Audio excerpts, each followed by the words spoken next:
ஸ்ரீ சிவசங்கரா தேவனே ஸ்ரீ சிவசங்கரா தேவனே. Shankaram Sivashankaram. Question from Kalyana Krishnan Ravishankar. Buddham charanam gacchami, Dhammam charanam gacchami. இதில் தம்மம் என்றால் என்ன? பாபாஜி ஸ்ரீ ராமராஜ்ய வளாகத்தில் ஒரு புத்தர் கோயில் கட்டியுள்ளீர்கள். புத்தரின் மந்திரம் பற்றி தயவு செய்து விளக்கவும். சித்தார்த்தன் என்பவர் உங்களுக்கெல்லாம் தெரிஞ்ச கதை தான். கபிலவாசத்தில் மாயாவதிக்கும் சுத்தோதனருக்கும் பிறந்த ராஜகுமார் சித்தார்த்தன். அந்த அம்மா லும்பினிங்கிற இடத்துல இருந்தபோது ஒரு யானை அந்த அம்மாவுடைய கர்ப்பத்துக்குள்ளே பூந்த மாதிரி அவங்களுக்கு ஒரு காட்சி கிடைக்கிது. ஸோ யானை அற்புள்ளையாருன்னு அர்த்தம். ஸோ அந்த அம்சத்தில் பிறந்தவர் தான் புத்தர். அவருடைய ஜாதகத்தை பார்த்தவங்க சொன்னாங்க, இவர் ராஜா வேலைக்கெல்லாம் வரமாட்டார், பெரிய சாமியார் ஆகிடுவார்னாங்க. இவனை வெளியே விட்டால் தான் இவன் சாமியார் ஆவான்னு சொல்லிட்டு வயசு வந்தவுடனே அவருக்கு கல்யாணம் பண்ணி வச்சு குழந்தெல்லாம் வந்துடுது. அரண்மனை விட்டு எங்கேயுமே வெளியே போகாமல் அவரை கட்டி காப்பாற்றின்னு வராங்க. ஒரு நாள் தேரில் ஏறி வெளியே போகிறாரு ஆக்சிடெண்ட்லாம். அப்போது வயசான ஒருத்தரை பார்க்குறாரு, ஒரு பணத்தை தூக்கின்னு போகிற பார்க்குறாரு, ஒரு நோயாளியை பார்க்குறாரு. இதெல்லாம் பார்த்த உடனே அவருக்கு இது வரைக்கும் இந்த கஷ்டங்களை பார்த்ததே இல்லை இல்லையா. அதனால் அந்த he was affected by that துக்கம். அதனால் அவருக்கு இந்த உலகத்தில் இவ்வளோ துக்கங்கள் இருக்கிறதுக்கு என்ன காரணம், இதை மாற்றுறதுக்கு என்ன பண்ணணும் அப்படின்னு நம்ம ஆராய்ச்சி பண்ணணும் அப்படின்னு நைட்டோடு நைட்டாக மனைவியை விட்டுட்டு மகனை விட்டுட்டு ஓடி போயிடுறாரு. ஓடி போய் 48 நாள் சாப்பிடாம உட்காந்துக்கிட்டு இருக்கார். அப்போ அவருக்கு எப்போ பாரு பசி தான் ஞாபகம் வருது. சாமியை நினைக்க முடியல, அவரால் தியானம் பண்ண முடியல. அவர் என்னடா அது, நம்ம எல்லாத்தையும் விட்டு வந்திருக்கோம், சோத்துக்காகவா இங்கே வந்து உக்காண்டிருக்கோம் அப்படின்னு நினைக்கிறாரு. காட்டு வழியாக ஒரு மியூசிக் பார்ட்டி டாயின் சித்தார் வாசிக்கிட்டு போகிறாங்க. அவங்க சொல்கிறாங்க, இந்த சித்தாருடைய நரம்புகளை நம்ம மீட்டாவிட்டால் இதில் மியூசிக் வராது, ரொம்ப மீட்டிட்டால் நரம்பு அருந்துரும் அப்படின்னு ஒரு அந்த பாட்டோட அர்த்தம். உடனே இவர் ஐ காட் த ஆன்சர் அப்படின்னு எல்லோரும் என்னங்கிறாங்க, இந்த உடம்பு சித்தார் மாதிரி இதை நாம் கொலை பண்ணி போடக்கூடாது, அதே நேரத்தில் ஓவராக ஹாக் பண்ணக்கூடாது, நான் தெரிஞ்சுக்கிட்டேன் அந்த பாட்டினுடைய மீனிங் அப்படின்னு அன்னிலேருந்து கொஞ்சம் சாப்பிட்றாரு. இப்போ அந்த மற்ற சாமியாருங்கெல்லாம் கூட உட்காந்துக்கிறாங்களே, நீ அபிஷ்டு இந்த இதை மீறிட்ட அப்படின்னு சொல்லி துரத்தி விட்டுறாங்க. அதுக்கு பின்னால் இவர் தன்னந்தனியாக எல்லா இடமும் போகிறார். சாரநாத்னு ஒரு இடத்துக்கு போகிறாரு, இப்படி பல இடங்களுக்கு போகிறாரு. போயிட்டு இன்றைக்கி இருக்கக்கூடிய பீகாரில் இருக்க இல்லையா கயா, புத்தகயா பின்னால் இவரால் வந்தது அது, அதர்வைஸ் கயா அந்த ஊருக்கு போகிறாரு. அந்த ஊரில் போய் ஒரு மரம், அது கீழே தியானத்தில் உட்காடுறாரு. மரத்துக்கு என்ன பேர், போதிவன், அரச மரம்னு வச்சுக்கோங்க. அதுக்கு கீழே அந்த ஞானம் இவருக்கு கிடைக்கிது. ஏன் கிடைக்கிதுன்னா, இவர் ஏதோ ஒரு பிறவியில் அந்த இடத்துல பதிக்கப்பட்டிருக்கணும், இல்லை இவருக்கு அந்த ஞானத்தை கொடுக்கறதுக்கு வேண்டிய ஒரு ஆத்மா அந்த இடத்துல அடக்கமாக இருக்கணும். அதனால் அங்கே போய் உட்காந்த உடனே இவருக்கு அந்த ஞானம் கிடச்சிடுது. திருப்பியும் நாட்டுக்கு வர்றாரு. நாட்டுக்கு வர்றபோது என்னடா ராஜாவாக இருந்தால் இப்படி இருக்கானேன்னு சொல்லிட்டு நிறைய பேர் கான்ட்ரவர்ஷியலாக இவரை பற்றி பேச ஆரம்பிச்சிடுறாங்க. அவருடைய அம்மா ஒய்ஃபு 2 பேரும் அவரை பார்க்கணும், கொஞ்சம் உள்ளே பார்க்க சொல்லுன்றாங்க. கூட இவர் கூட எப்பயும் ஆனந்தான்னு ஒரு சிஷ்யம் இருப்பான். அவன் கண்டிஷன் போட்டான், நான் எப்பயுமே உங்க கூட இருக்கணும் அப்படின்னு. இவர் சொல்கிறார், இன்றைக்கி ஒரு நாள் மாத்திரம் நீ என் கூட வராத, 1 ஹவரில் நான் உள்ளே போயிட்டு வெளியே வந்துடுறேன்னு வராரு. ஒய்ஃபு தோளில் இந்த துண்டை பிடிக்காத குறையா, பாவி மனுஷா என்னை லவ் பண்ணுறேன்னு சொன்னேன், அவன் பையனை லவ் பண்ணுறேன்னு சொன்னேன், இதுதான் நீ லவ் பண்ணதுக்கு லட்சணமா அப்படி இப்படின்னு திட்ட ஆரம்பிக்கிறான். அவர் எல்லாத்தையும் காமாக கேட்டுட்டு, நான் இப்போ கூட ஒன்று லவ் பண்ணுறேன், இன்னும் சொல்லப்போனால் இந்த லவ்ன்றது என்னங்கிறத நான் எங்கள் அம்மா அப்பாக்கிட்டேயும் உங்கள்கிட்டையும் பிள்ளைகிட்ட இருந்து தான் தெரிஞ்சுக்கினேன். அந்த லவ்வை நான் எக்ஸ்பேண்ட் பண்ணியிருக்கேன். நான் ஒரு 4 பேர்கிட்ட மாட்டிக்கே இருந்த அன்பை இந்த உலகத்தில் இருக்கிற எல்லாருக்கிட்டேயும் நான் கொண்டு போய் சேர்த்துட்ருக்குறேன் அப்படின்னு சொல்லுவார். அதுக்கப்புறம் அவருடைய நாட்டிலேயே அவர் பிச்சை எடுத்து சாப்பிட ஆரம்பிக்கிறார். ஒரு ராஜகுமாரன் தன் நாட்டிலேயே பிச்சை எடுத்து சாப்பிட்றாருன்னு அவருக்கு விஷயம்லாம் வைக்க பார்க்குறாங்க. அந்த டெஸ்ட் இருந்தாலும் அவர் பாஸ் ஆகினே வர்றார். அவருடைய கசின் ஒருத்தர் இருப்பான், அவன் பேர் தேவதத்தன். அவன் நான் உங்கள் கூட வரேன் அப்படின்னு சின்ன வயசுலேருந்தே 2 பேருக்கும் ஒத்து வராது. இருந்தாலையும் அவன் இவர் கூட இருக்கிற புத்த பிட்சுக்கள் எல்லாரையும் டிஸ்டர்ப் பண்ணுறான். அந்த ஆளை நம்பாதீங்க, அவன் ஃப்ராடு அப்படின்னு கூடவே இருந்துக்கிட்டு குயித்து வாங்கிக்கிட்டே இருப்பான். இவர் காட்டு வழியில் போயிட்டுருக்காரு. அப்போ சொல்கிறாங்க, சாமி இந்த வழியாக போகாதீங்க, இங்கே ஒரு ராட்சசங்கிறான், அவன் யார் போனாலையும் அவங்கள சாப்பிட்டுட்டு அவங்க கட்டை விரல கழுத்தில் மாலை மாதிரி போட்டுக்குவான், இதுக்கு பேர் அங்குலி, அதனால் அங்குலி மாலையை தரித்தவன், அதனால் அங்குலி மாலை அவன் பேர். இவர் சொல்கிறாரு, நோய் இருக்கிற இடத்துல தானே வைத்தியனுக்கு வேலை, நான் போகிறேன்னு போகிறாரு. இப்போ அங்குலி மாலை வாவா சாப்பிட்டு ரொம்ப நாள் ஆச்சு அப்படின்னு. அப்போ சொல்கிறான், என்னால் ஒன்றுமே பண்ண முடியல, உன் கண்ணில் ஏதோ ஒரு பவர் என்னை தகுக்குது அப்படின்னா. இப்போ ஏன்பா இதெல்லாம் செய்கிறேன்ட்டு. என்ன செய்கிறது, என் குடும்பத்தை நான் காப்பாற்றணும் அப்படின்னு சொல்லி அவன் சொல்கிறான். இவர் அவனுக்கு அறிவுரை சொல்லி, யாரும் உன்னை நம்பிக்கின்னு இல்லை, நீ தவறு செய்கிற அப்படின்னு சொல்லி அவனை நீ என் கூட வந்துடுன்றார். நான் வந்தால் எல்லோரும் என்னை அடித்து கொண்டுடுவாங்க கல்லில், நான் காப்பாற்றுறேன். நேராக அந்த மகத நாட்டு ராஜாங்கிட்ட போய் சொல்கிறார், ஒருத்தன் புத்த சங்கத்தில் சேர்ந்துட்டான்னா அவனுடைய சகோதரன் தானே, அவனை நீ கொலை பண்ணக்கூடாதுன்னு. சரி ப்ராமிஸ்ன்றார். கூட்டின்னு வந்து இவனை தான் நீ மன்னிக்கணுன்றார். அவன் வெட்டு வரான். இப்போ தானே ப்ராமிஸ் பண்ணு.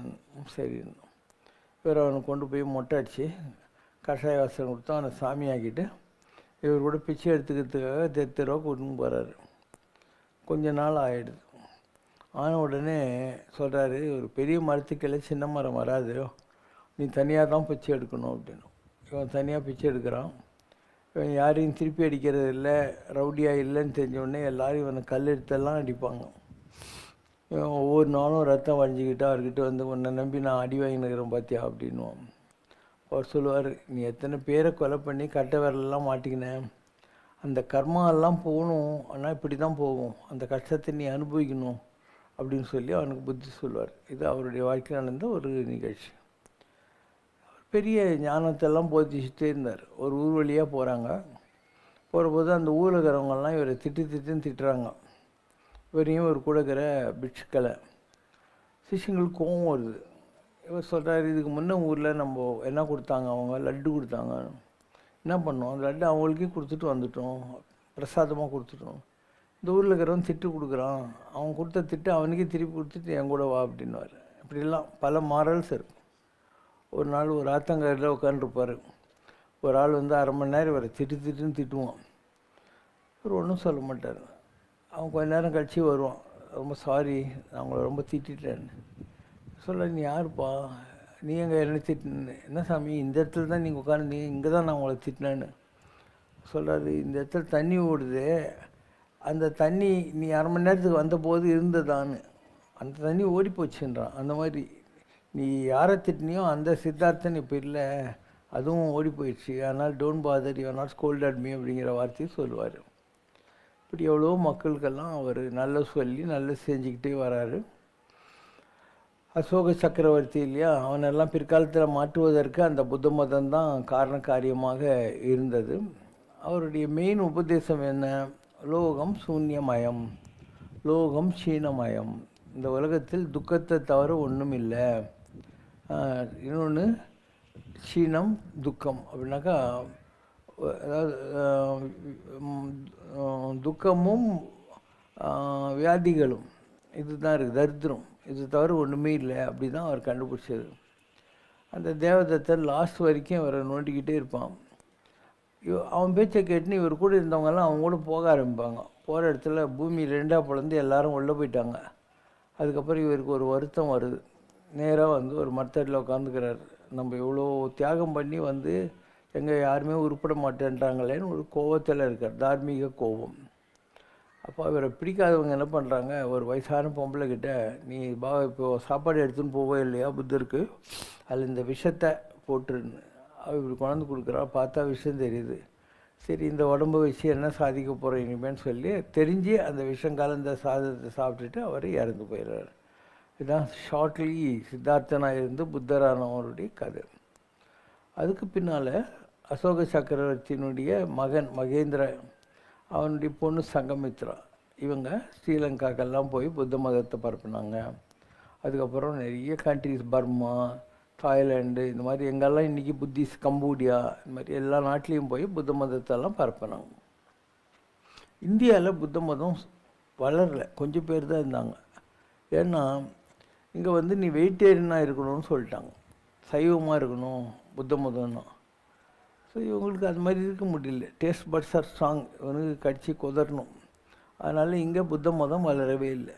அதனால் இந்தியாவில் புத்த மதம் ஒரு நான் ஃபேமஸ் ஆயிடுச்சு. எந்த அளவுக்கு நான் ஃபேமஸ் ஆச்சுன்னா, உங்கள் மகேந்திரவர்ம பல்லவன் இருக்கான் இல்லையா, அவன் வந்து மத்த விலாச பிரகசடனம்னு ஒரு ட்ராமா எழுதினான். அந்த ட்ராமாவில் புத்த பிட்சுக்கள் நல்லா தண்ணி போட்டு பொம்பளைங்க தோல் மேலே கை போட்டுன்னு ஆடிக்கின்னு இருக்கிற மாதிரிலாம் இருக்கும். அந்த அளவுக்கு கெட்டுப்போச்சு புத்த மதம். அதனால் இந்தியாவில் புத்த மதம் வளரவே இல்லை. இங்கேருந்து ஸ்ரீலங்கா போச்சு, எல்லா நாட்டுக்கும் போச்சு. அவங்க என்ன பண்ணாங்க, ஆரம்ப காலத்தில் இந்த மாவு இல்லை, அதுலேயே வந்து மீன் மாதிரி அந்த மாதிரிலாம் கோழி மாதிரி எல்லாம் பண்ணாங்க. இவங்களை ஏமாத்துறதுக்காக, நான்வெஜ் டேஸ்ட்டுக்கு பழகி போனவனுக்கு அந்த மாதிரி காட்டினா ஏமாந்துருவான்னு. அவங்க எங்கே ஏமாறுறது?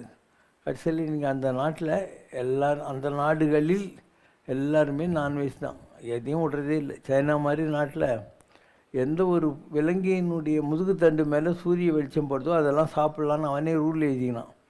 அப்போ எல்லார் முதுகுலையும் தான் வருது இல்லையா, உங்கள் முதுகுலாம் கூட படுது இல்லை, அவங்க சாப்பிட்லாம்னு. இப்படி புது புது ரூல்ஸ் எல்லாம் வகுத்துக்கிட்டானுங்க. அதனால் புத்த மதம் பேரளவுக்கு தான் புத்த மதம். அவர் போதித்த எதுவும் அந்த ஜீவகாருண்ய ஒழுக்கம், உயிர் கொல்லாமை, அதெல்லாம் இன்றைக்கி எந்த நாட்டிலையுமே கிடையாது. இன்னும் சொல்லப்போனால் புத்தர் நம்பி வெளிநாடுகளில் பரப்பப்பட்ட இந்த மதத்தில் எல்லாருமே நான் வெஜிடேரியன்ஸ் தான். And Thailand Buddhism country. அவங்க வீடுங்களெல்லாம் பார்த்திங்கன்னா ஒவ்வொரு வீட்டு வாசல்லையும் ஒரு புத்தர் சிலை இருக்கும். அப்போ படிக்கிறது பகவத்கீதை, இடிக்கிறது பெருமாள் கோயிலுங்கிற மாதிரி எந்த புத்த மதத்தை இவர்கள் சார்ந்ததாக சொல்கிறார்களோ அவங்க அந்த புத்த மதத்துக்கு சம்மந்தமே இல்லாத எல்லா விஷயத்தையும் செய்கிறாங்க. டோட்டல் நான் வெஜிடேரியன். அதனால் பேரளவுக்கு தான் புத்த மதம். இன்றைக்கி புத்த மதம் இல்லை. இதில் இது வேறு வந்துச்சு, மகாயான புத்த மதம், ஹீனாயான புத்த மதம் ரெண்டு வந்துச்சு. ஒன்று உருவ வழிபாட்டை, புத்தர் சிலைகளையெல்லாம் வச்சு கும்பிட்றது. இன்னொன்று உருவ வடிவம் மற்ற ஒரு தவநிலைக்கு போயிட்டு கடவுளை கும்பிட்றது. ஸோ ரெண்டு மதமும் பெருசாக வளரவே இல்லை. இது இன் ஷார்ட்டு புத்தருடைய. இப்போ அவங்க என்ன கேட்டாங்க, சூன்யமயம் சீனமயம். புத்தம் சரணம் கஜாமி, தம்மம் தம்மம் என்றால் சரணடைகிறன்னு அர்த்தம். அதாவது இந்த வார்த்தைகள் எல்லாம் பாலி மொழியிலே இருக்குது, அதனால தான் நமக்கு புரியாத மாதிரி தெரியுது. கச்சாமி என்றால் ஐ சரண்டர், நான் சரணடைகிறேன் அர்த்தம். புத்தம் சரணம் கச்சாமின்னா புத்தனிடத்தில் சரணம் அடைகிறேன். சங்கம் சரணம் கச்சாமின்னா புத்த சங்கத்தில் நான் சரணடைகிறேன்னு அர்த்தம். இது ஒரு பெரிய விஷயம் இல்லை, இட்ஸ் எ டிஃப்ரெண்ட் லாங்குவேஜ் இது இன்ஃபேக்ட். ஆனால் நிறைய புத்த மதத்தில் ராமாயணங்கள்லாம் இருக்குது. நம்ம ஊரில் இருக்கிற மாதிரி ராமாயண கதை புத்த மதத்தில் இருக்குது. இன்றைக்கி நீங்கள் சில கண்ட்ரீஸ்க்கெல்லாம் போனீங்கன்னா, தாய்லாந்து, இந்தோனேஷியா, அங்கெல்லாம் எவ்ரிடே ராமாயணம் நடக்குது. அங்கெல்லாம் தீப்பந்தத்தை வச்சுட்டு எல்லோரும் காஸ்டியூமில் வந்து ஹனுமான் மாதிரி, ராமர் மாதிரி, சீதை மாதிரிலாம் வந்து ஒவ்வொரு நாளுமே இந்த ட்ராமா நடக்கும். ஜனங்கள்லாம் சுற்றி உட்காந்துன்னு பார்த்துக்கின்னு இருப்பாங்க. ஸோ பல்வேறு விஷயங்கள் இந்து மதத்திலே இன்றைக்கி கடைப்பிடிக்காதவை மற்ற நாடுகளில் அது புத்த மதத்தோடு சேர்ந்து போன கல்ச்சர்.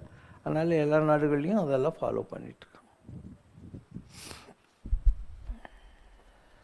தினந்தோறும் உங்களுக்கு நீங்களே பரிகாரம் செய்து கொள்கிறீர்கள் என சொன்னால் நம்புவீர்களா?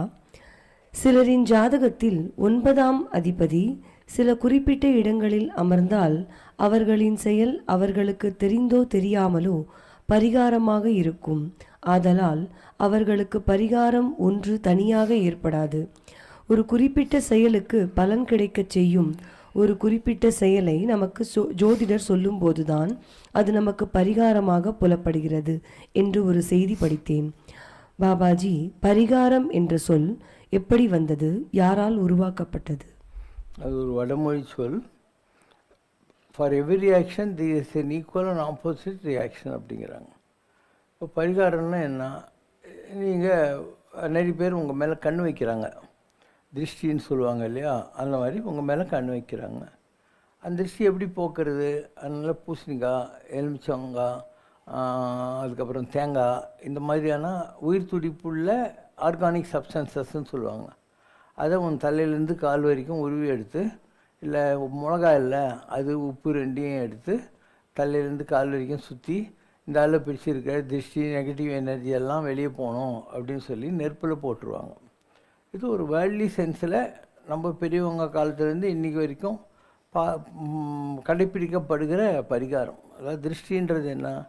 சில பேருடைய கண் நம்மளை பார்த்தா நமக்கு நல்லது நடக்கும். சில பேருடைய கண்ணில் நச்சு கதிர்கள் இருக்கின்றன, நெகட்டிவ் லைட் ரேஸ். அந்த மாதிரி ஆளுங்க நம்ம சாப்பிட்ற போது பார்த்தாவோ, நம்ம நல்லா ட்ரெஸ் பண்ணின்னு இருக்கிற போது பார்த்தாவோ, இப்போ நல்லா இருக்கான்னு நினச்சாவே நமக்கு வயிற்று வலியெல்லாம் வந்துடும், நமக்கு ஒரு மாதிரி டல் ஃபீலிங் வந்துடும். அதனால் அந்த காலத்துலேயே இந்த வழிமுறைகளை வச்சாங்க, அதை எடுத்துடணும் நெகட்டிவ் வாங்குற மாதிரி. இது பல வகைகளில் கழிக்கிறாங்க. ஒன்று பெரிய கோயில் இருக்கு இல்லையா, அங்கே போய் அங்கப்பிரசனம் பண்ணுறாங்க.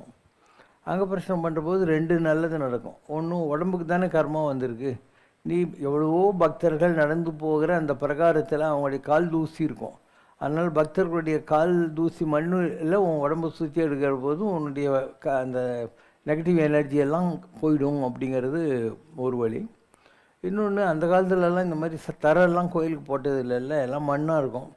அதனால் அந்த கல் நுரம்பெல்லாம் இருக்கும் இல்லையா, அது பக்தர்கள் நடக்கிற போது அவங்க கால் குத்தக்கூடாதுன்னு சொல்லிட்டு அந்த அங்கப்பிரசனம் பண்ணி அப்பர் சாமி மாதிரி இருக்கிறவங்க ஏதாவது கல் நுரம்பெல்லாம் எல்லாம் தூக்கி தூக்கி போட்டுனே வருவாங்க. ஸோ இது ரெண்டாவது காரணமாக வைக்கப்பட்டது. ஆனால் உலகத்தில் பொதுவாக கர்மான்றது இருக்குது. அண்ட் அந்த கர்மா யாராவது அவங்கள நிவர்த்தி செய்கிற போது அவங்கள பாதிக்கும் அப்படிங்கிற மாதிரி நம்பிக்கைகள்லாம் இருக்குது. அதனால் பொதுவாக இப்போ இயேசு இருக்காருன்னு வச்சுக்கலாம். அவர் கண் இல்லாதவன் கண் கொடுத்தாரு, முடவனை நடக்க வச்சார், செத்தவன் கூட எழுப்ப காட்டினார், பேபிசாலெலாம் ஓட்டினார். இதெல்லாம் அவன் அனுபவிக்க வேண்டிய கர்மாவிலிருந்து அவங்களெல்லாம் இவர் காப்பாற்றினார். இப்போ அதெல்லாம் யார் அனுபவிப்பாங்க? ஃபிசிக்ஸ் என்ன சொல்லுது? Energy is constant. அதனால் எல்லா கர்மாவும் இவருக்கு வந்துச்சு. அப்போ உலகத்தின் பாவங்களை சுமந்து தீர்க்கிற தேவனுடைய ஆட்டுக்குட்டி இதோ வருகிறது அப்படின்னு செயின்ட் ஜான் சொன்னான், யோவான் சானுகன், ஜோர்டான் நதிக்கரையில். அந்த மாதிரி உலகத்தில் இருக்கிற எல்லாருடைய பாவங்களையும் அவர் வாங்கி கொண்டு தான் சிலுவையில் தன்னை சர்வபரி தியாகம் செய்து கொண்டார். அதனால் யாராவது கர்மாவை வாங்கினாங்கன்னா அது அவங்கள பாதிக்கும். அது இயேசு கிறிஸ்துவாக இருந்தால் கூட அவரை பாதிக்கும். அதனால தான் காஞ்சி பரமாச்சாரியர் போன்றவர்கள் தினங்கள்லாம் அவரை பார்க்குறாங்க, அவருக்கு திருஷ்டி வரும். அதனால் ஒரு நாளைக்கு 2-3 தடவை அவருக்கு பூசணிக்காய் சுற்றி சுற்றி உடச்சின்னு இருப்பாங்க. ஏன்னா இது ஜாலியாக இருக்கார், இவருக்கு என்ன குறை இருக்குது அப்படின்னு ஒரு சன்னியாசி பார்த்து கூட நினைப்பாங்களாம் ஜனங்க. அது அவங்கள பாதிக்குமா. அதனால் அவங்களுக்கெல்லாம் கூட பூசணிக்காய் சுற்றுற வழக்கமெல்லாம் இருந்தது ஒரு காலத்தில். யாராவது ஒருத்தருக்கு கடவுளாக பார்த்து எக்ஸம்ஷன் கொடுப்பாங்க. இப்போது நான் இருக்கேன்னா எனக்கு எந்த கர்மாவை நம்ம யாருக்கு நிவர்த்தி பண்ணாலும் அது என்ன பாதிக்காதுன்ற மாதிரி ஒரு வரம் இருக்குது. அது யாருக்கும் ஒருத்தருக்கு தான் கொடுப்பாங்க. ஏன்னா என்னுடைய வேலையை என்ன, ஜனங்களுக்கு சர்வீஸ் பண்ணுறது தான். அப்போது கடவுள் நமக்கு எக்ஸம்ஷன் கொடுத்துருக்காரு. அருட்சேவை மார்க்கத்தினாலே நிறைந்தனல் பெருமதனே நில உலகத்து படைக்க அருளாக எழுந்தனல் மாதவனே, மாதவம் செய்தவன் நீ, மக்களுக்கு சர்வீஸ் பண்ணுவேன். அருள் மார்க்கம், service to the society or humanity. அதுக்காக உன்னுடைய அருளோடு நீ உலகத்தில் வந்திருக்க, நீ பெரிய தவம் செய்தவன் இருக்கும். இன்னொரு இடத்துல வரும், தானும் ஸ்வரிசம் தன்னால் பற்றிட முன்னை வினையும் வரும் வினையும் தானும் மறையும் சாற்றினி. நீ யாரையாவது தொட்டா அவங்க இதுக்கு முன்னால் செய்த பாவம் இப்போ செய்து கொண்டிருக்கிற பாவங்கள் எல்லாம் தவிடுபொடி ஆகிவிடும். தானும் ஸ்பரிசம், என் கையை நீ பிடுங்கி வச்சுக்கூடாது. தன்னால் பற்றிட, நாம்ளா தொடணும். அந்த மாதிரி தொட்டால் தன்னால் பற்றிட இதுக்கு முன் கர்மா வரக்கூடிய கர்மா எல்லாம் மன்னிக்கப்படும் அப்படின்னு சொல்லி ஓலைகளில் இருக்கின்றன. வந்திருக்கிறவன் எவ்வளவு பாவங்கள் செய்திருந்தாலும் அந்த 4 வரி மாத்திரம் படி. தீயோரும் நல்லோரும் இருவினையால் தாம் பிரிய. நல்லவங்க கெட்டவங்கன்னு உலகத்தில் எப்பயும் 2 பேர் இருப்பாங்க. தீயோரை தான் தடுத்து, கெட்டவங்களை தடுத்து, அவர் தம்மை நல்லோராக ஆக்கிட வேலை இவன் தன் வேலை. அவங்கள நல்லவங்களா மாத்துற வேலையை கடவுளும் கொடுத்துருக்கிறாரு. தன் ஸ்பரிசம் தான் பிறர் மேல் பட்டிட வினயகலும் சங்கரனே. யாரையாவது தொட்டா போகிறோம், அவங்களுடைய கர்மா அவங்கள விட்டு போயிடும், மன்னிக்கப்படும். வருமோ இப்பலனெல்லாம் வாழ்வினிலை இவன் தனக்கு. இவர் இந்த மாதிரி எல்லார் கர்மாவையும் இவர் மாற்றிடுவாருன்ற அவங்க கர்மாலாம் இவரை வந்து பிடிச்சிக்கிச்சுன்னா இவர் எப்படி இந்த உலகத்தில் இவரே சிக் ஆகிடுவார், இவரே வீக் ஆகிடுவார், இவருக்கே எல்லா பிடியும் வந்து சேர்ந்துருமே. அப்போ வருமோ இப்பலனெல்லாம் வாழ்வினிலே இவனுக்கு இதெல்லாம் நடக்குமா அப்படின்னு வெஸ்டர் கேட்குறாரு விஸ்வாமித்திரர்கிட்ட. இது தன்னை இவன் தன்னும் துய்ப்பனோ மேனிதான். இந்த அருளை இவரால் வந்து அனுபவிக்க முடியுமா? ஏன்னா கர்மாவை வாங்குறாருன்னு சொல்கிறீங்களே, மேனிதானும் உடம்பு சரியில்லாமல் சுற்றின்னு இருப்பானா வியாதி வந்து அப்படின்னு கேட்குறாங்க. மேனிதான் சுகமின்றி திரிவனோ ஆயின் அருள் பரிபாலித்தல் எங்கனம். இவரே சீகாழி ஆகிட்டா மற்றவங்களுக்கு எப்படி நல்லது பண்ணுவார்? எப்படியும் அர்ப்பணம் என அவனுக்கே விட்டிடுவான் இவன். இவர் என்ன பண்ணுறாருன்னா எது செஞ்சாலையும் கடவுளுக்குன்னு அர்ப்பணம் பண்ணிடுறாரு. எப்படியும் அர்ப்பணம் என அவனுக்கே விட்டிடுவான் இவன். கடவுளுக்கு விட்டுறாரு எல்லாத்தையும், நல்லது கெட்டது. நன்றே வரினும் சிதை வெளியினும் நான் அறிவது ஒன்றேயும் இல்லை, எனக்கு உள்ளதெல்லாம் உனதென்றே அழித்து விட்டேன் உனக்கே பரம் அப்படிங்கிற ஒரு ஃபிலாசபி. அதனால் எல்லாத்தையும் கடவுளுக்கு அர்ப்பணிக்கிறதுனால இவர் மேனி கல்பம் கல்பமே. இவருடைய மேனி எந்த பீடையினாலும் அழியாது, பாதிக்கப்படாது. பொன்னாகும் இவன் மேனி. ஒரு உடம்புக்குள்ள ஒரு கோல்டன் லேயர் ஆஃப் த பாடி இருக்குது. இந்த வெளி உடம்புக்குள்ள ஒரு பொன்னுடம்பு இருக்குது. வள்ளலார் கூட சொல்வார், பொன்னுடம்பு எனக்காய் பொருந்திடும் படிக்காய் அப்படின்னார். எனக்கு பொன்னுடம்பு கொடுத்துருக்கியப்பா அப்படின்னு சொல்லுவார். அந்த மாதிரி ஒரு உடம்பு இவர் கடவுள் கொடுத்துருக்காரு. இதை காகபுஜண்டர் என்பவர் இதற்கு விளக்கத்தை எழுதியிருக்கிறார். ரிஷி பேசுகிற போது காகபுஜண்டர் நடுவில் வந்து சொல்கிறாராம், இரு அது என்னன்னு நான் விளக்குறேன். பொன்னென கோசிகன் உரைத்த மொழிக்கு விளக்க முறைக்க வந்திட்டேன் யான். நன்றே இவன் பொன்னென மின்னும் மேனி தன்னை பொருந்தி வாழ்வான். வான்பொறி இல்லாத வானத்தே நடந்தே முறையாய் வேதம் தன்னை ஓதி கந்தர்வர்கள் கந்தர்வ தேவ மாதர் தம்மை தானும் விழியாரக் காணும் பாக்கியம் தன்னை பெறுவான். என்ன பண்ணுவார் இவர்? வான உலகத்துக்கு போய் ஆகாசத்தில் கந்தர்வர்கள் கந்தர்வ தேவ மாதர்கள் எல்லாத்தையும் ஏரோப்ளேன் இல்லாமையே போவார். வான்பொறி இல்லாது வானத்தை சென்று அவர்கள் எல்லாம் பார்த்துட்டு திருப்பியும் தன் உடம்புக்குள்ளே வரக்கூடிய பவர் இவர்கிட்ட இருக்கு. தானும் ஸ்பரிசம் தன்னால் பட்டிட இவர் யாரை சொல்கிறாரோ முன்னை வினையும் மறைய பின்னும் வரும் வினையும் தானும் மறையும் சாற்று நீ. அவங்களுடைய கர்மாக்கள் எல்லாம் மன்னிக்கப்படுகிறது என்று நீ தைரியமாக சொல்லு. இவருக்கு அந்த பவர் கொடுத்துருக்கார் கடவுள். எண்ணிய எண்ணம் தானும் எண்ணியது போல் தான் நடக்க. இவர் என்ன நினைக்கிறாரோ அது மாதிரி நடக்கணுன்றதுக்காக இவன் தானும் அவன் வினையை ஏந்துவான் கண்டாய். இவர் நினைச்ச மாதிரி நடக்கிறதுக்காக அவன் கர்மாவை இவர் வாங்கிக்கிறாரு. மெய் இம்மொழி ஆயின் மாந்தனும் பகையாளியாம் ஆதித்தன் தலத்திருக்க நவகோளும் அமர்ந்த வண்ணமே விளங்கும் அப்பா சிவா. இவருடைய ஜாதகம் அந்த அமைப்பில் இருக்கு. சூரியனுடைய இடத்துல சனீஸ்வரன் உட்காந்துருக்காரு, சனீஸ்வரன் இருக்க வேண்டிய இடத்துல சூரியன் உட்காந்துருக்காரு. மாந்தன்னா சனீஸ்வரன், பகையாளியாகி சூரியனுடைய வீட்டில் இன்டர்சேஞ்ச் பண்ணின்னு உட்காந்துருக்கிறதுனால இவருக்கு இந்த பவர் கிடைச்சிருக்கு. அந்த பிளானட்ஸ் இவர் ஜாதகத்தில் அந்த அமைப்பில் உட்காந்துட்டு இருக்கு. தன் பணியை ஆற்ற ஒண்ணாது தடுத்திடும். அதனால அந்த கர்மாக்கள் இவரை பாதிக்காத மாதிரி ஒரு ஜாதகம் இவர் கடவுள் கொடுத்துருக்காரு. மாதனம் நீ ஈட்ட ரொம்ப பெரிய பணத்தெல்லாம் சம்பாதிப்பாரு. மாமன்னரும் உன்னை அண்டி தம் வினைதனை துறக்க. பெரிய பெரிய பிரைம் மினிஸ்டர் ராஜா அவன்லாம் வந்து அவன் கஷ்டத்தை உங்ககிட்ட போக்கின்னு போகிற மாதிரி உன் லைஃப் மாறும். செய்திட்ட தோஷம் எத்தன்மைத்தாயினும் அது தானும் உன் தன்னால் தவிடு பொடியாகும் பாராய். வர்றவன் எவ்வளோ பாவம் பண்ணியிருந்தாலும் உங்கள்கிட்ட வந்தான்னா அதெல்லாம் தவிடு பொடியாயிடும். முடிசால் மன்னரும் நின்னிடத்து வந்து சரிநிகர் சமானமாய் தான் அமர்ந்து தம் வினை அறுக்கும் வண்ணமே கீர்த்தி பெறுவாய் எம்மைந்தா. பெரிய பிரைம் மினிஸ்டர் எல்லாரும் வந்து உங்கள்கிட்ட அவங்க கஷ்டத்தை சொல்லி அவங்க கர்மாவை போய்க்கிற மாதிரி உனக்கு பெருமை உண்டாகும். நேரிலே தேவரும் வந்தமர்ந்து நின்னிடத்திலே உசாவிச் செல்லும் காலம் உண்டு. நீ எங்கே இருக்கியோ அங்கேயே தேவர்கள்லாம் வந்து உங்கள்கிட்ட உட்காந்து மீட்டிங் போட்டு டிஸ்கஷன் பண்ணிட்டு போகிற டைம் ஒன்று இருக்குது. எம் மைந்தா பொய்த்திடின் இவ்வேட்டை சுட்டிடு. இது மாத்திரம் இல்லைன்னு நீ சொன்னேன்னா இந்த ஓலையை நான் கொளுத்திடுறேன் அப்படின்னு விஸ்வாமித்திரர் சேலஞ்ச் பண்ணுறாரு. உன்னை உணர்ந்தார் யாரப்பா?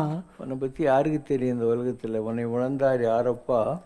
உன்னை வரக்கூடிய காலத்தில் உணர்வாரும் உளரோ ஓதப்பா. வரக்கூடிய காலத்துலையாவது ஜனங்களுக்கு உன் மகிமை தெரியுமானா தெரியாது, இப்பயும் தெரியாது, அப்புறமும் தெரியாது. மேலோரும் கீழோரும் உனக்கு ஏகமே அப்பா. உனக்கு ஏழை பணக்காரன் இந்த டிஸ்கிரிமினேஷன் பாரபட்சமெல்லாம் கிடைக்காது. எல்லாரையும் நீ ஒரு மாதிரி இதெல்லாம் அதில் வந்தது 1992 வந்துச்சு. இப்போ Sivasankar Baba is gifted with a special boon by God. Not that I ask for it, but என்னுடைய போர்ட்ஃபோலியோ நான் எந்த வேலையை செய்யறதுக்கு வந்திருக்கிறனோ. இப்போ காஞ்சியில் பரமாச்சாரியர் இருக்காருன்னா அவர் வேத சம்ரட்சணத்துக்காக வந்தார். எனக்கு அந்த வேலையை கொடுக்கவே இல்லை. அவருக்கு வேத சம்ரட்சணம், அதனால் அதுக்குள்ளே சுத்த பத்தம் மடாதிபதி யோகம் அதிலெல்லாம் அவர் உட்காந்துக்கிட்டு அவருடைய வேலையை செஞ்சுக்கிட்டு இருந்தார். எனக்கு அது இல்லை. அருட்சேவை வழி மார்க்கம். மக்களுக்கு தொண்டு செய்யணும், மக்களோடு இருக்கணும், மக்கள் பாஷையை பேசணும், மக்களுக்கு தொண்டு செய்யணும். அதுக்குள்ள ஒரு அமைப்பு, அதுக்குள்ள எக்ஸ்போசர் எக்ஸ்பீரியன்ஸஸ் எல்லாம் கொடுத்து கடவுள் அந்த வேலையில் நம்மளை உட்கார வச்சுருக்காரு. ஆனால் அவர் ஜாதகமும் என் ஜாதகமும் ஒன்றே தான். காஞ்சி பெரியவர் ஜாதகத்தில் சனி கேது ரெண்டும் ரொம்ப எக்ஸால்டட் உச்சமாக இருக்கும். என் ஜாதகத்துலேயும் இந்த 2 கிரகம் ரொம்ப உச்சமாக இருக்கும். படி இந்தியன் எக்ஸ்பிரஸ் ஸ்டார்ட் டெல்லர்.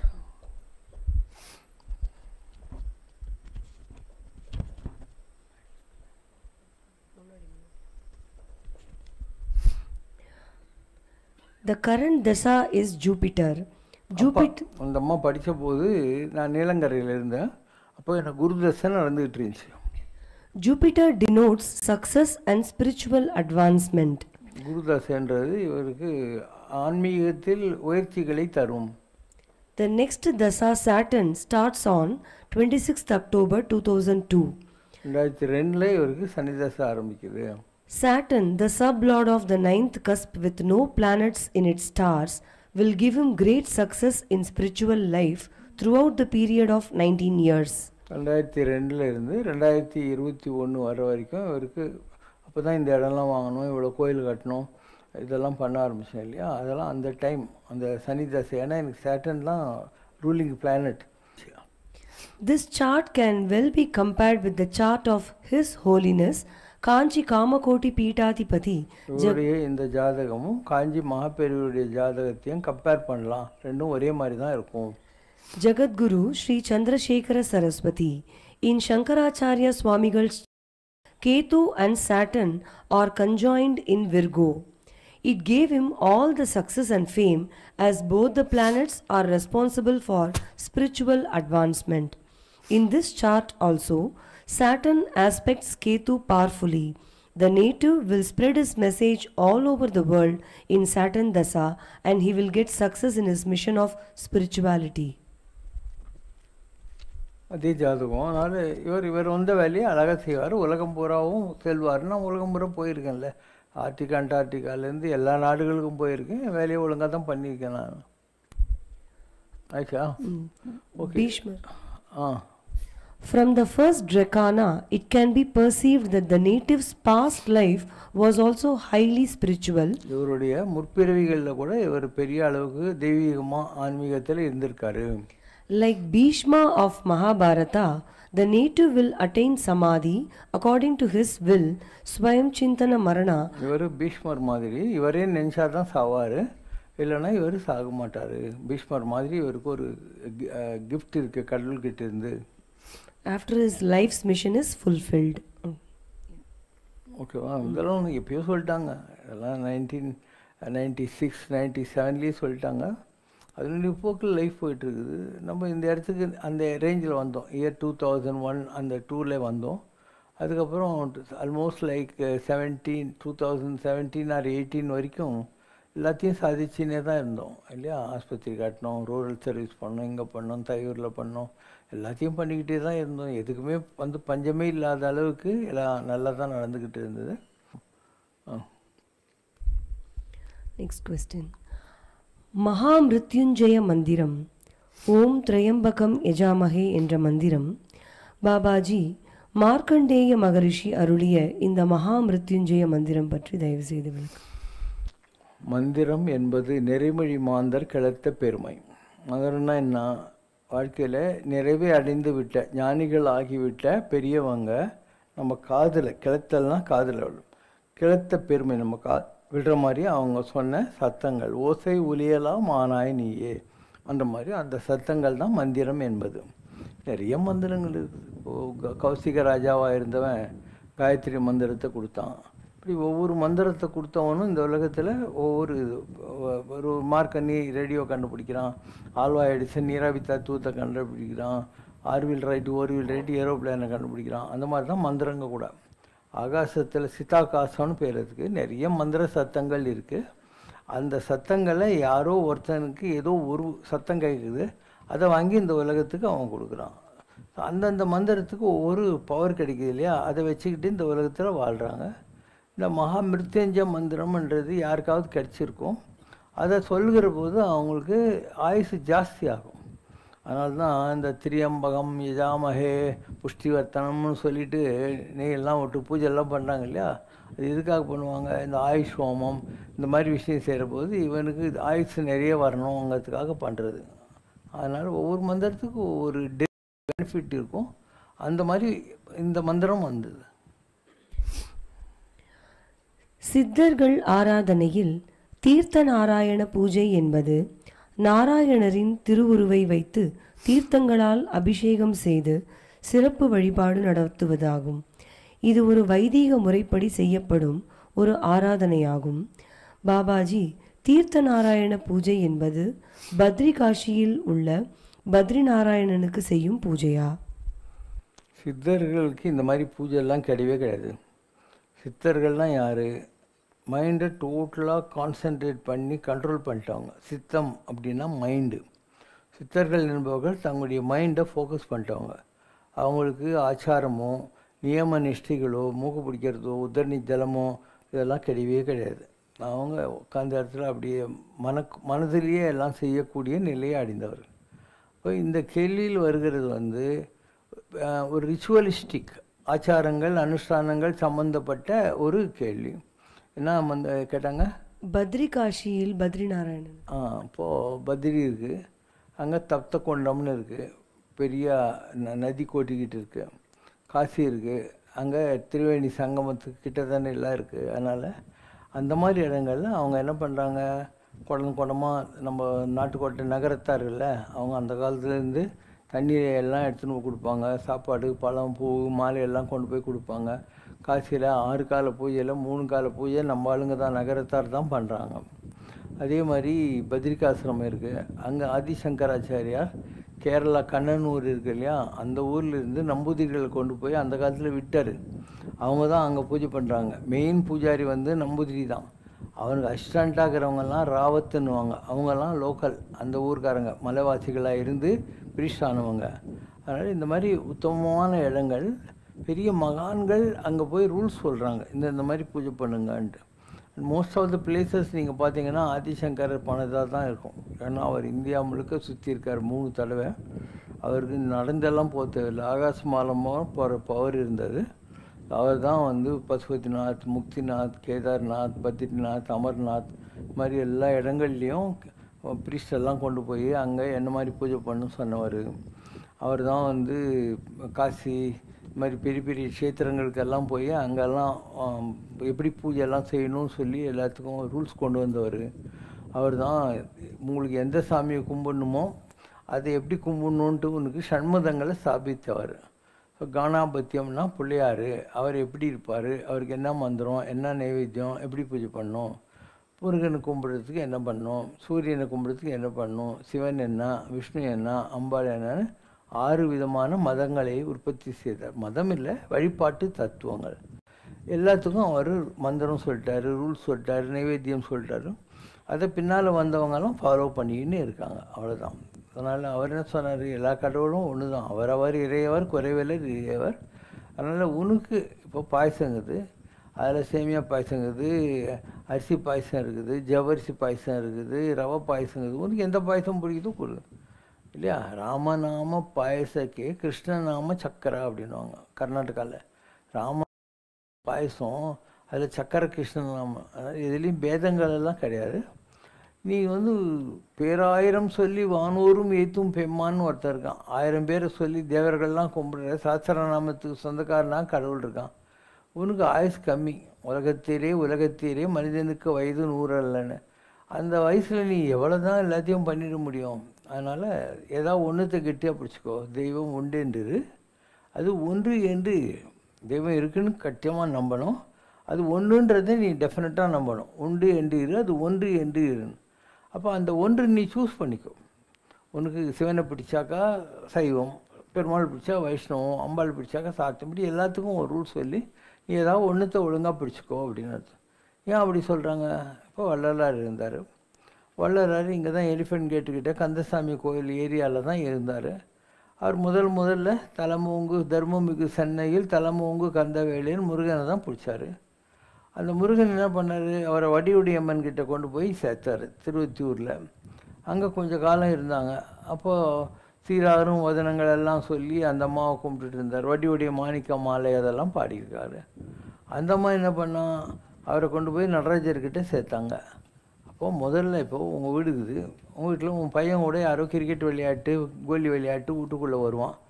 உன் பையனுக்கு நீ காப்பி கொடுத்தா அவனுக்கும் காப்பி கொடுப்பேன், இவனுக்கு தோசை கொடுத்தா நீ சாப்பிட்றா அப்படின்னு கொடுப்பேன். அந்த மாதிரி வள்ளலார் முதல்ல முருகரை பிடிச்சார். முருகன் ஃப்ரெண்டு. அதனால் வடிவுடையம்மன் என்ன பண்ணால் முருகனுக்கு மரியாதை செய்கிற போது வள்ளலாருக்கும் செய்ய ஆரம்பித்தான். அதுக்கப்புறம் அந்த வீட்டில் அப்பங்காரன் இருப்பாள், அவன் யார் பையன் அடிக்கடி நம்ம பையன் கூட சேர்ந்து வீட்டுக்கு வரானே ஆடுவார். அவன் 3வது வீட்டு முனுசாமி பையங்க, நம்ம பையனுக்கு ரொம்ப ஃப்ரெண்டு அப்படின்னாரு. அப்போ முதல்ல புள்ளிய முருகனை பிடிக்கிற, அப்புறம் வடிவுடையம்மன் பிடிக்கிற, அப்புறம் அவங்க அப்பா நடராஜர்கிட்ட உனக்கு இன்ட்ரொடக்ஷன் கிடச்சிடுது. அதனால் நீ எந்த ரூட்டில் போனாலையும் எல்லாருக்கும் உனக்கு தெரிஞ்சிடும், எல்லாரையும் நீ அடைவே. ஒரு கல்யாணம் வட்டி நீ ஒரு ஊருக்கு போகிற, நீ ஒரு ஒய்ஃபாக போகிற இல்லை ஹஸ்பண்டாக போகிற. அந்த ஒய்ஃபு ஹஸ்பண்டுன்றது நீ தேடிக்கொண்டு தாலி ஈரி கட்டிக்கிட்டு செய்கிற ஒரு உறவு. ஆனால் அது கூடயே உனக்கு ஒரு மாமனார், ஒரு மாமியார், ஒரு நாத்தனார், குழந்தையார் இதெல்லாம் வராங்களா இல்லையா? எல்லாம் சொந்தம் கூட வந்ததா இல்லையா? அந்த மாதிரி நீ எந்த கடவுளை பிடிச்சாலும் அந்த கடவுளுக்குள்ள மற்ற உறவுகள்லாம் இருக்கு இல்லையா, அதெல்லாம் கூட உனக்கு வந்துடும், பேக்கேஜ் அது. அதனால் நீ ஏதாவது ஒழுங்காக பிடிச்சாவே மற்றதெல்லாம் தானாக வரும். ஒரு கணவன் தான் ரொம்ப இம்பார்ட்டண்ட்டுன்னு ஒய்ஃபு நினைக்கணும், சாஸ்திரம் சொல்லுது. அப்போ கணவனுக்கு நீ இம்பார்ட்டன்ஸ் கொடு, மற்றவங்கள அதுக்காக நீ வெறுக்க தேவையில்லை. ஏன்னா உங்கள் வீட்டில் நிம்மதி இருக்கணும்னா கணவனுக்கு மரியாதை கொடு, ஆனால் மற்றவங்களையும் நீ அரவணைச்சிக்கிட்டு போகணும் இல்லையா? அதே மாதிரி தான் தெய்வீகம் கூட. உனக்கு முருகனை பிடிக்குதுன்னா முருகன் பிடிக்கிட்டு என்னப்போ, அதுக்காக சிவனையும் பார்வதியும் முருகர் கொடுக்குற மற்ற சொந்த பந்தம் பிள்ளையார் ஐயப்ப சாமியெல்லாம் நீ ஏன் வெறுக்கிற? அவங்களாம் வருவாங்க, எல்லாரும் அது கூட இருக்கிறது தான். அண்ட் டோன்ட் பாதர், எல்லாம் ஒன்றே தான். உலகத்தில் ரெண்டாவது இல்லை. பேராயிரம் சொல்லி வானோரும் ஏற்றும் பெம்மானும். 1000 பேரை சொல்லி தேவர்களே அவனை கும்பிட்றாங்களாம். நம்மெல்லாம் என்ன சாதாரண மானிடர்கள், கும்பிட்டு வைப்புமே என்ன, தட்ஸ் நோ ப்ராப்ளம். இப்போ நானே இருக்கேன், பெருமாளுக்கு கோயில் கட்டியிருக்கேன், துர்க்கைக்கு கட்டியிருக்கேன், இங்கே இவ்வளோ சாமிங்களுக்கு கட்டியிருக்கிறேன், அத்தியாரத்தில் கட்டியிருக்கேன், சாய்பாபா கட்டியிருக்கிறேன். நான் கட்டாத கோயில் என்ன இருக்குது? எல்லா இந்து சாமியாருக்கும் நேமிட்டு I have a temple here. சரி, இதோடு விட்டுறக்கூடாதுன்னு சொல்லிட்டு நாளைக்கு யாராவது நான் முஸ்லீமு, நான் கிறிஸ்டியன், நான் ஜெயின், நான் புத்தர், இது இந்து இடம்னு சொல்லி வராமல் இருந்துடக்கூடாது, அவனும் உருப்பிட்டோன்றதுனால நம்ம இதெல்லாம் மற்ற கோயிலையும் கட்டி வச்சுருக்கோம். ஜெயின் கோயில் கட்டின்னு எல்லா கோயிலையும் கட்டி இருக்கோம். சேரவாரும் ஜெகத்தீரேன். தாய்மானவர் சொல்கிறார், ஒரு இட்லியை கிள்ளி போட்டால் காக்கா தானே சாப்பிடாதான், எல்லா காக்காயும் கூப்பிட்டு காக்கா காக்கா காக்கான்னு கத்துமா. அந்த மாதிரி நாம் ஒரு தெய்வீகத்தை டேஸ்ட் பண்ணிட்டோம். அப்போ மற்றவங்களும் டேஸ்ட் பண்ணணுங்கிறது நம்முடைய நோக்கம். அதுக்காக அவங்க வராமல் போயிடக்கூடாதுன்றதுனால நாம் மற்ற கோயிலெல்லாம் கூட கட்டுறோம். இப்போ அவன் வர்றது ஒரு வேளை மசூதிக்கு வருவான், இல்லை சர்ச்சுக்கு வருவான், எதுக்கும் வரான். வரப்போது அந்த இடம்லாம் நல்லா இருக்குதுன்னு சும்மா பொழுது போகாது இங்கெல்லாம் என்ன இருக்குதுன்னா சுற்றி பார்ப்பான் இல்லையா? அப்போ அவங்ககிட்ட இருக்கக்கூடிய அந்த பிளாக் மைண்டுங்கிறது என்லார்ஜ் ஆகிறதுக்கான ஒரு ஸ்ட்ராட்டஜியை நாம் இந்த இடத்துல வச்சுருக்கோம். ஸோ இதெல்லாம் ஒவ்வொருத்தருக்கும் ஒரு டெக்னிக் இருக்கும். சரி, I am an ardent Hindu, but why do I accept all religions அப்படின்னா, இருக்கிறது ஒரே உண்மை தான். ரெண்டு யார் கூட்டினா இல்லை 4 தான். காத்தால கூட்டினாலும் 4 தான், சாயந்தரம் கூட்டினாலும் 4 தான், உங்கள் ஊரில் கூட்டினாலும் 4 தான், எங்கள் ஊரில் கூட்டினாலும் 4 தான். எதுக்கு அச்சின்ஸ் ஆவானு இல்லையா? தெய்வம் பல சொல்லி பகை தீயை வளர்க்கக்கூடாது. அவங்கெல்லாம் முட்டாள்கள் என்று சொல்கிறார்கள். எல்லா கடவுளும் ஒன்றே தான். ஒரே எலக்ட்ரிசிட்டி தான், பல்பு, மைக்கு, 100 தடவை சொல்லிட்டேன். அதே மாதிரி இருக்கிறது ஒரு கடவுள் தான். உனக்கு எந்த கடவுள் பிடிக்குதோ கும்பிட்டும் போ. And everything. இப்போ நான் 100 தடவை சொல்லிட்டேன். உனக்கு ஒரு டாக்டர் இருப்பார் 20 வருஷமாக, ஒரு கம்ஃபர்ட் லெவல் இருக்குது அந்த டாக்டர்கிட்ட நீ போகிறதுக்கு வர்றதுக்கு. அந்த மாதிரி இருக்குது. உனக்கு நாளைக்கு ஏதோ ஒரு ஆப்ரேஷன் நடக்கணும், கண்ணுக்கோ காதுக்கோ மூக்குக்கோ வயிற்றுக்கோ எதுக்கோன்னா, அந்த டாக்டர் அவர் ஸ்பெஷலிஸ்ட்டுக்கு ரெஃபர் பண்ணுவார். என்னுடைய ரொம்ப பேஷண்ட் 20 வருஷமாங்க அப்படின்வார்.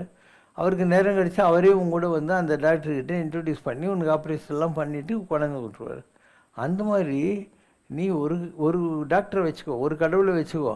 உனக்கு எதாவது தேவைப்பட்டால் அவர் மற்ற டாக்டர்கிட்ட ரெஃபர் பண்ணுவார். நீ ஏன் கஷ்டப்படுற இல்லையா? இதெல்லாம் ரொம்ப சிம்பிளான லாங்குவேஜ். இதெல்லாம் தெரியாமல் தான் ஜனங்க அடிச்சுன்னு உட்காந்து இருக்கானுங்க. You have a right to do what you want. இங்கிலீஷில் செஸ்டர்ஃபீல்டுன்னு ஒரு ஆள் எழுதியிருக்கான், on the rule of the ரோட்னு ஒரு ஆர்டிக்கிள் எழுதியிருக்கான். அதில் என்ன சொல்கிறான், you have a right to walk with a walking stick on the road. ஒரு வாக்கிங் ஸ்டிக் எடுத்துக்கிட்டு நீ கை வீசி கால் வீசி வாக்கிங் ஸ்டிக் நடக்கலாம், provided the tip of your walking stick does not touch the back of the person who is walking in front of you. அந்த walking ஸ்டிக்கினுடைய டிப்பு முன்னால் நடக்கிற முதுகில் தொட்டுறக்கூடாது, அவ்வளோதான். But you have a right to walk. அந்த மாதிரி நீ என்ன வேணால் பண்ணு உலகத்தில், மற்றவங்கள பாதிக்காத மாதிரி பண்ணு, அவ்வளோதான். இன்னொருத்தரை பாதிக்கக்கூடாது. That is ethics, that is the rule of the road. கிரகஸ்தன் செய்ய வேண்டிய ஏராளமான அக்னி காரியங்களுக்கு ஆரம்பம்தான் ஔபாசனம். வேத மதத்துக்கு அக்னி ரொம்ப முக்கியம். அக்னி நாராயணன் என்றே அவரை சொல்கிறார்கள். தீபத்தில்தான் தேவியை ஆவாகனம் செய்கிறார்கள். ஈஸ்வரனின் அக்னி நேத்திரத்திலிருந்து உத்பவித்த சுப்பிரமணிய சுவாமியையும் ஜோதி ஸ்வரூபமாகவே சொல்கிறோம். வேத மதத்தில் ஒரு பிரிவாகவே இருக்கப்பட்ட பார்சிகளை பார்த்தாலும் அவர்கள் அக்னியை ரட்சிப்பதுதான் பிரதானமான வழிபாடு என்று வைத்துக் கொண்டிருக்கிறார்கள். பாபாஜி காஞ்சி மகா பெரியவர் அக்னியின் சிறப்பு பற்றி கூறியுள்ளார். ஆரிய வைசியர்கள், ஆர்யா கம்யூனிட்டி மக்கள் அக்னி வழிபாடு செய்யும் வேள்விகள் பற்றி தயவு செய்து விளக்கம். உலகத்தில் வெறும் அக்னின்னு நீ தப்பாக நினைக்க தேவையில்லை. இன்னும் சொல்லப்போனால் எல்லாரும் அக்னி காரியம் பண்ண தேவையில்லை. சில குறிப்பிட்ட பிரிவில் வந்தவங்களுக்கு அது கஸ்டமரி, ஆரம்ப காலத்துலேருந்து வந்துட்டுருக்குது. அந்தனர் என்போர் அறவோர் அப்படின்னு அவங்களுக்கு 12 வயசு ஆனோடனே ஒரு பூணூலில் போட்டு அந்த காயத்ரி மந்திரத்தை கொடுத்து அவங்க குலதெய்வத்து கோயில் இதெல்லாம் பூஜை பண்ணுற அளவுக்கு, அதுக்கப்புறம் நித்திய ஹோமமெல்லாம் அவங்க பண்ணணும்னு அவங்களுக்கு ரூல்ஸ் எல்லாம் வச்சாங்க.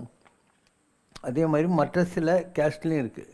இவங்க கேட்குற ஆரிய வைசியாஸ் இருக்காங்க இல்லையா, செட்டியார், கோம்பி செட்டியார்னோ, அவங்களுக்கு கல்யாணத்துக்கு முன்னே ரூல்ஸ் கிடையாது, கல்யாணத்துக்கு அப்புறம் அவங்க செய்யலான்ற மாதிரி வச்சுருக்காங்க. அதே மாதிரி இந்த ஆச்சாரின்றாங்க இல்லையா, அந்த தங்கம் இதெல்லாம் செய்கிறவங்க, கோயில் சிலையை வடிக்கிறவங்க, அவங்களுக்கெல்லாம் கூட இது அலௌடாக இருக்குது. அவங்களுக்கும் இதே மாதிரி பூஜை பद्धதிகளெல்லாம் இருக்குது. ஏன்னா அந்த காலத்தில் 4 வர்ணங்கள் இருந்தது. சத்திரியர்கள்ங்கிறவங்க யார், யுத்தத்தை போய் இந்த நாட்டில் இருக்கிற ஜனங்களை காப்பாற்றுறவங்க. அந்த காலத்தில் என்ன, எல்லோரும் ஒரு நாட்டை பாதுகாக்கணும், அப்போ சத்திரியர்கள் தேவைப்பட்டாங்க. வைசியர்கள்ங்கிறவங்க யார், ட்ரேடர்ஸ், பிஸ்னஸ் பண்ணுறவங்க, அவங்க தெய்வ நாட்டுக்கு தேவை. அப்போ தானே உனக்கு வேண்டிய எல்லா பொருளையும் எல்லா ஊர்லேயும் திரைக்கடல் ஓடி திரவியம் தேடி கொண்டாந்து உனக்கு வேண்டிய பொருள்களெல்லாம் அவங்க கொடுப்பாங்க. அப்போ உழவுக்கும் தொழிலுக்கும் நெசவுக்கும் மாதிரி காலில் உழைக்கிறவங்க இருக்காங்க, வயலில் போய் காலை வச்சுக்கிட்டு விவசாயம் பண்ணுறவங்க இருக்காங்க. அவங்கள சூத்திரர்கள்னு சொன்னாங்க. சூத்திரர்கள்ன்றது ஒரு கேஸ்டில் உயர்ந்தது தாழ்ந்ததுங்கிற அர்த்தத்தில் கிடையாது, ஓகேவா? அந்த அர்த்தத்தில் கிடையவே கிடையாது. அதாவது முதல்ல வந்தது வந்து சத்திரியர்கள், போரில் காப்பாற்றுறவங்க, வைசியர்கள், ட்ரேடர்ஸு, அப்புறம் சூத்திரர்கள் என்பவர்கள் நெசவு விவசாயம் இதெல்லாம் சேர்ந்து சொசைட்டிக்கு படியை இழக்கிறவங்க. அதுக்கப்புறம் அந்தணர்கள் வந்தாங்க. அந்தணர்களுக்கு என்ன வேலை, இவங்கெல்லாம் நல்லா இருக்கணுங்கிறதுக்காக அவன் பூஜை பண்ணணும், இவங்கெல்லாம் நல்லா இருக்கணும், அவங்க வீட்டு பிள்ளைங்களுக்கெல்லாம் வந்து படிப்பு கற்றுக் கொடுக்கணும். இந்த மாதிரி அவங்களுக்கு 2 வேலை கொடுத்தாங்க. ஒன்று டீச்சர் வேலை, இன்னொன்று சடங்குகள். அவங்க உருப்படுறதுக்கான வீட்டில் காரியம், தேவசம், கல்யாணம், பூஜைகள், இதுக்கெல்லாம் வந்து இல்லை கோயில்கள் வழிபாடு, இதுக்கெல்லாம் உள்ளது அவங்க கற்றுக்கிட்டாங்க. இது வந்து ஒரு போர்ட்ஃபோலியோ மேனேஜ்மெண்ட். நீ ஒரு ஃபேக்ட்ரிக்கு போகிற, ஃபேக்ட்ரியில் முதல்ல படம் போடுறவன் ஒருத்தர் இருப்பான், அதில் டை காஸ்டிங் பண்ணுறவன் ஒருத்தர் இருப்பான். ஒரு கார் ஃபேக்ட்ரிக்கு நீ போய் பாரு, கார் ஃபேக்ட்ரியில் லைன் ஆஃப் ஆக்டிவிட்டீஸ் இருக்கும். ஸோ ஒரு காரு முடிஞ்சு வெளியே வர்றபோது பெயிண்ட் அடிக்கிறவன் ஒருத்தர் இருப்பான், அதுக்கு முன்னாடி இப்படி ஒவ்வொரு அந்த கார் ரெடி ஆகிட்டு வெளியே போகிறதுக்குள்ள அந்த லைனில் வரிசையாக ஒவ்வொருத்தனுக்கும் ஒரு வேலை இருக்கும். அப்போ அந்த கார் முழுசாக வெளியே வரணும்னு சொன்னால் இவ்வளோ பேரும் அதுக்கு தேவைப்படுது. இப்போ இந்த சமுதாயம் ஒழுங்காக இயங்கணுன்னா இதை காப்பாற்றுறதுக்கு சத்திரியர்கள், அதுக்கு கீழே வைசியர்கள், அதுக்கு கீழே விவசாயிகள், இவங்களுக்கு வேண்டிய நல்லதெல்லாம் செஞ்சு பூஜை பண்ணி அவங்க வீட்டு பிள்ளைங்களுக்கெல்லாம் வந்து படிப்பு கிழிப்பு கற்றுக் கொடுக்கறதுக்கு இதெல்லாம் வந்து இவங்க செய்கிறாங்க. ஆனால் ஒரு கல்யாணம்னு வர்றபோது அந்த காலத்தில் முதல் மரியாதை அந்த ஊரில் இருக்கிற நாவிதருக்கு கொடுப்பாங்க. நாவிதர்கள் யார்? கந்தர்வர்கள். நீங்கள் சொல்கிறீங்க இல்லையா, ஆகாச உலகத்தில் அவங்களுடைய ரெப்ரசன்டேட்டிவ். அதனால் இவங்க ஒரு ஊரில் காத்தால 5 மணிக்கு வந்து எல்லாரும் பிபி வாசிக்க ஆரம்பிச்சிருவாங்க. அந்த ஊரில் தூங்கி இருக்கிறவங்கெல்லாம் ஒரு மங்களமான ஒரு அட்மாஸ்பியரில் அந்த நாதஸ்வர ஓசை கேட்டு எழுப்பாங்க. அதுக்கப்புறம் அந்த ஐயருக்கிறார் இல்லையா, அவர் ஒரு 5:30 6 மணிக்கு சூரிய உதயத்துக்கு முன்னாடி உட்காந்துக்கிட்டு யாகம் வளர்ப்பார். யாகம் வளர்த்து இந்த ஊரில் இருக்கிறவங்கெல்லாம் நல்லா இருக்கணும் அப்படின்னு சொல்லி மந்திரங்களெல்லாம் சொல்வார். அந்த ஊரில் அந்த யாகத்தோட சத்தம். நீங்கள் பழைய இலக்கியங்கள் சிலப்பதிகாரம், மணிமேகலை இதெல்லாம் படித்து பார்த்தீங்கன்னா அந்தணர்கள் ஓதிய என்ன வளர்த்த யாகத்தினுடைய புகை ஊரெங்கும் பரவி இருந்தது அப்படின்னு இருக்கும். அவங்க வளர்க்குற யாகத்தோட புகை ஊரெல்லாம் பரவி இருந்தது அப்படின்னு. நம்ம ராஜாங்க இருந்தாங்க இல்லையா, அவங்களுக்கு இதிலெல்லாம் ரொம்ப நம்பிக்கை இருந்தது. அதனால் அவங்க என்ன பண்ணுவாங்க, இத்தனை யாகங்கள் பண்ணான்ட்டு அவங்களுக்கெல்லாம் டைட்டிலெல்லாம் கொடுப்பாங்க. அது நெடுங்குழிமி பெருவழுதின்னு. அவன் நீட்டான குடுமி வச்சுன்னு இருப்பானா அந்த பெருவழுதின்னு சொல்லக்கூடிய ராஜா. அவன் என்ன பண்ணானா 1000 யாகங்கள் செஞ்சான். அந்த காலத்தில் இருந்த ஐயருங்க யாரெல்லாம் நல்லா யாகம் பண்ணி ஊரெல்லாம் நல்லா நினைக்கிறாங்களோ அவங்களுக்கெல்லாம் அந்த ராஜாங்க அந்த காலத்தில் நிலம் எழுதி கொடுப்பானான். நீ நல்லா இந்த நிலத்தை வச்சுக்கோ, பழிச்சிக்கோ, இந்த ஊரெலாம் நல்லா இருக்கணும்னு நீ ப்ரே பண்ணு அப்படின்னு சொல்லி கொடுப்பாங்க. அதனால் தமிழில் உலகத்திலே இல்லாத ஒரு வழி இருக்குது. வேதம் இல்லையா, அதுக்கு ஒரு வார்த்தை இருக்குது. எந்த லாங்குவேஜ்லேயும் அந்த மாதிரி சொன்னதே இல்லை. எழுதா கிளவி அப்படின்னு பேர். மந்திரம் வந்து காதில் கேட்குற மாதிரி சொல்லுவாங்க. கிளத்தெல்லாம் காதில் சொல்கிறது. அதனால் துண்டு போட்டு தான் அப்பங்காரனே பிள்ளைக்கு ஓம் ஓம் சொல்லிக்கின்னு இருப்பான். அப்போ மந்திரம் என்பது நிறைமொழி மாந்தர். மந்திரம் என்று சொல்லக்கூடியது வாழ்க்கையில் நிறைவை அடைந்து விட்டவர்கள், perfected their life with their understanding and knowledge. கிளத்த காதில் கேட்கிற மாதிரி சொன்ன வார்த்தைகளுடைய பெருமை அப்படிங்கிறான். அப்போ 1000 யாகங்கள் வளர்த்த நெடுங்குழிப்பு பெருந்தர் இருக்கான். வேதங்கள் இப்படியெல்லாம் வர்ணிக்கப்பட்டிருக்கின்றன. வேதம் படித்த ஐயருங்களுக்கெல்லாம் அவங்க கொடுத்த மானியம் இல்லையா, அது சதுர்வேதி மங்கலம்னு பேர். 4 வேதங்களை ஓதுகிற ஐயருக்கு கொடுத்தா அது சதுர்வேதி. சதுர்னா 4, வேதம் ஓதியவர்களுக்கு கொடுத்த மங்கலம் அப்படின்னு சொல்கிறது. ஸோ எல்லாமே இருக்குது. இப்போது சாமவேதம் இருக்குது. அந்த சாமவேதத்தை ஓதின பிராமண குடும்பங்கள் இருக்கு இல்லையா, அவங்களுக்கெல்லாம் சோமயாஜுலுன்னு பேர். நம்ம திருவண்ணாமலை போகிற வழியில் சோமாசிப்பாட்டின்னு ஒரு ஊர் இருக்குது. அது வந்து சோமயாஜுலு பேட்டை. அந்த சோமயாஜுலு தான் அவங்க சங்கராபரணத்தில் நினச்சா இல்லையா, அந்த குழுவத்திலேருந்து வந்தவங்க அவங்கெல்லாம். அவங்க சாமவேதத்தை ஸ்பெஷலைஸ் பண்ணினவங்க. அதனால் எல்லாத்துக்கும் ஒரு அழகான சிஸ்டம் இருந்தது வாழ்க்கையில். அதெல்லாம் நாளடைவில் எஸ்பெஷலி இந்த துலுகனுங்களும் வெள்ளைக்காரங்களும் பிரெஞ்சுக்காரங்களும் டச்சுக்காரங்களும் வந்த உடனே மாறிப்போச்சு. இல்லைன்னா நம்ம சொசைட்டி நல்லா இருந்துச்சு. அவன் வேலையை பார்த்துட்டு இருந்தான், ஒழுங்காக இருந்தான். இவங்களுக்கு அந்த காலத்தில் சினிமா ஏது, டிவி ஏது, நியூஸ் பேப்பர் ஏது, எதுவும் கிடையாது. அவங்க வீடுங்களில் ஜம்முன்னு காலையில் மனாதஸ்வர ஓசை கேட்கும், கந்தர்வர்கள் செய்கிறது. அதுக்கப்புறம் ஐயருங்க செய்கிற யாகம். அதுக்கப்புறம் இவங்க வீட்டில் இருக்கிற நல்லது கெட்டதுக்கெல்லாம் ஐயர் வீட்டில் கொண்டு போய் விட்டுருவாங்க பசங்களெல்லாம். ஐயரம்மா சமைச்சு போடுவா. இந்த பசங்கள்லாம் சாப்பிட்டு தினப்பள்ளிக்கூடம் இருந்துச்சு அந்த ஊரில். இப்படி எல்லாமே இருந்ததா இல்லையா, அந்த காலத்தில் எல்லாம் டிசிப்ளினாக இருந்துச்சு. பூலோக வைகுண்டம் எங்கே எங்கே புவி போற்றுகின்ற மண்ணடியாம் அங்கே அங்கே பொன்னான கைலாசம் எங்கே எங்கே எங்கள் கண்ணான சிவசங்கர் எங்கோ அங்கே சங்கோசை முழங்குவதும் எங்கே எங்கே சிவசங்கரனின் கோயில் அங்கே அங்கே சந்தன வாடையதும் எங்கே எங்கே எங்கள் பிருந்தாவன தெய்வம் எங்கே அங்கே துளசி மணப்பதுவும் எங்கே எங்கே எங்கள் தூயவனாம் சிவசங்கர் எங்கோ அங்கே கானங்கள் கேட்பதுவும் எங்கே எங்கே எங்கள் கடவுள் மாமா சன்னதியாம் அங்கே அங்கே கர்மவினை அகலுவதும் எங்கே எங்கே பாபா கருணை பொழியும் கண்களிலே அங்கே அங்கே அபயம் என்றால் ஐஸ்வர்யம் கிடைப்பதும் எங்கே சரணம் என்றால் சம்ரக்ஷணம் எங்கோ அங்கே. குறை ஒன்றுமில்லை மறைமூர்த்தி கண்ணா, குறை ஒன்றும் இல்லை கண்ணா, குறை ஒன்றுமில்லை கோவிந்தா.